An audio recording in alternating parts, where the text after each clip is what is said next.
Bonjour à tous, c'est Virginie de Little Comet. La semaine dernière, on parlait ensemble de la des 2 ans avec le réveil de cette fameuse angoisse de séparation au moment du coucher et de la phase des 4 ans, 3 ans et demi, 4 ans, où l'imaginaire se réveille avec lui les cauchemars. Donc on parlait un petit peu de toute cette technique qu'on peut avoir quand on est parent pour réussir à accompagner son enfant de- dans tous dans toutes ces grandes émotions, comment l'aider à franchir ce cap du dormir tout seul, tout en sérénité.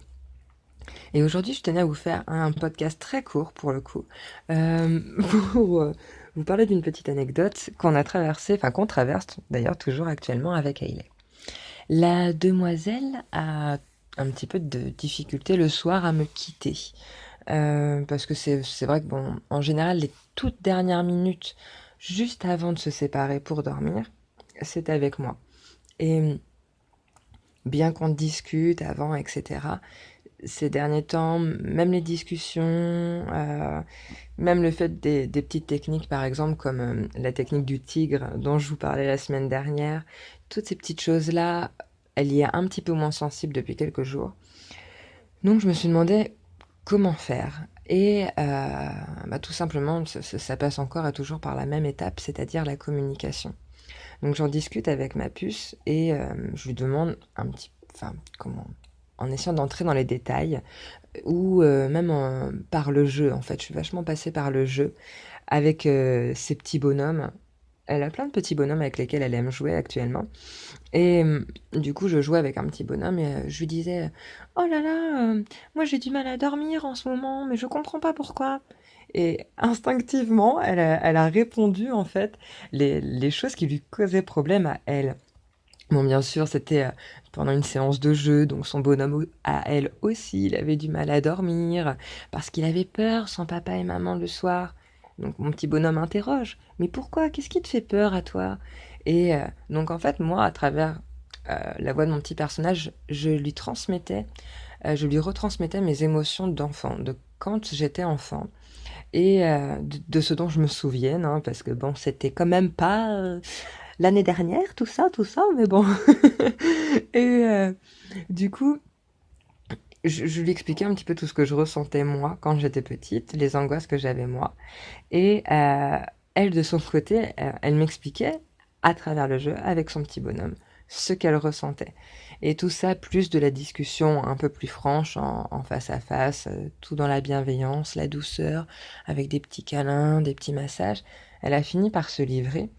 Et en fait, d'après ce que j'en ai compris, euh, dans la journée, c'est assez rassurant pour un enfant de connaître les étapes. Parce que le temps est une notion très vague pour un petit. Et autant, comment pour la sieste, elle sait toujours ce que l'on va faire après la sieste. Et peut-être que le fait que la sieste soit plus courte et qu'il fasse jour, ça joue à, parce qu'elle dort toujours à la 3 ans et demi, elle dort toujours 3 heures à la sieste et ça se passe super bien. C'est vraiment un moment qui lui fait beaucoup de bien. Mais pour la nuit, je sentais bien qu'il lui manquait peut-être un peu de contrôle sur la situation. Mince, qu'est-ce qui va se passer? Je suis comme dans le flou, on voit pas grand-chose, un manque de repères en fait. Et donc du coup, finalement une situation propice à ce que toutes les angoisses explosent. Et s'il y a quelques angoissés parmi vous, je pense que vous allez comprendre ce que je veux dire à travers tout ça. Donc, personnellement, quand moi quelque chose me fait peur, c'est souvent que je n'ai pas d'emprise dessus. Parce que finalement, quand j'ai une emprise même légère dessus, ben, ça fait plus si peur que ça. Et donc j'ai proposé à ma petite puce, donc déjà on lui a acheté une lampe qu'elle peut prendre dans son lit, qui fonctionne sans pile, on la recharge, et comme ça déjà elle a vachement de lumière dans son lit. Alors elle est plus vraiment dans le noir. Il y a déjà cette notion-là de pouvoir y voir clair dans sa chambre, sans être ébloui avec une lumière qui lui permet de pouvoir quand même trouver le sommeil sans souci. En plus il y a un variateur, alors c'est super.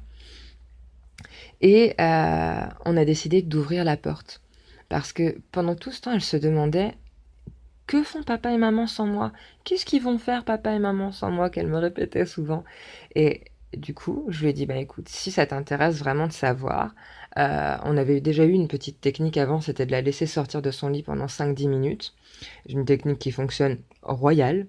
Et là, bon, j'avais pas l'impression qu'elle avait spécialement envie de sortir de son lit non plus, elle le réclamait pas. Donc je lui ai proposé tout simplement de laisser sa porte entrouverte. Je laisse sa porte entrouverte et derrière la porte, je mets une petite musique de détente en route, une petite musique de méditation qu'elle adore. On s'en sert souvent pour nos séances de yoga, nos séances de méditation. Et je sais que ça lui fait beaucoup de bien. Elle me la demande souvent aussi quand on prend le bain. Elle aime cette musique-là.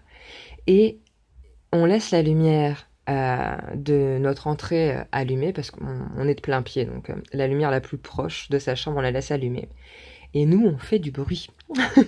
Alors je sais que, bon, ceux qui ont eu des bébés qui avaient besoin de bruit pour dormir, de bruit blanc en particulier, connaissent bien cette situation. Mais, et même si ça peut sembler paradoxal, les enfants ont parfois besoin de bruit pour s'endormir. Et là, en fait, j'expliquais à Hélène, une fois que j'aurai quitté ta chambre, je vais aller nourrir le chien. Avec papa, on va débarrasser la table. On va peut-être faire un petit peu de vaisselle, etc. Et le fait de savoir tout ça, en fait, je pense que elle reconnaissait mieux les bruits qu'elle entendait. Et déjà ça, c'est super, parce que ça ne lui fait plus peur une fois qu'elle sait ce que c'est. Donc, et puis, quelque part, elle était dans l'attente dans son lit. Là, elle n'était pas juste toute seule, dans le noir, sans bruit. Elle était dans l'attente bah, par exemple, d'entendre le paquet de croquettes qui fait quand même relativement pas mal de bruit. D'entendre les bruits de la vaisselle quand on allait débarrasser, quand on allait la laver. Et toutes ces petites choses-là, en fait, ont contribué à vraiment la rassurer.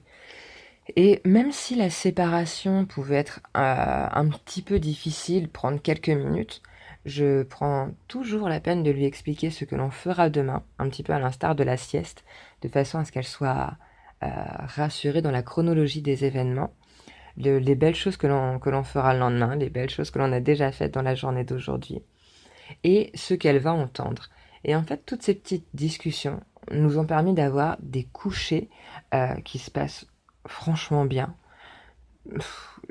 Il y a plus de comment dire d'attente interminable à côté du lit, qu'elle s'assoupisse, de sortie de la chambre en mode ninja, sur la pointe des pieds, en évitant les planches de parquet qui grincent. On n'a même plus besoin de tout ça finalement parce que on, on sort calmement en laissant la porte ouverte tout en continuant de discuter.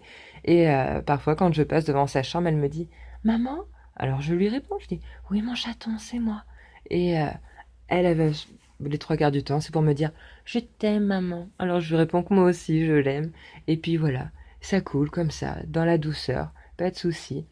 Et en faisant un petit peu de bruit, en continuant de faire vivre la maison autour d'elle.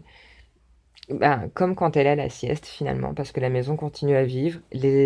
On habite dans une rue qui est bien passante, donc la rue aussi vit beaucoup plus la journée que la nuit. Et en fait, recréer ces schémas, ça lui a permis, ouais, vraiment, d'acquérir des couchers franchement sympas et sereins. J'espère que tout ça aura pu vous aider aussi. Pareil, comme d'habitude, n'hésitez pas à me partager vos retours d'expérience. Et on se retrouve la semaine prochaine pour un prochain podcast. Pardon. Très bonne journée à vous. Au revoir.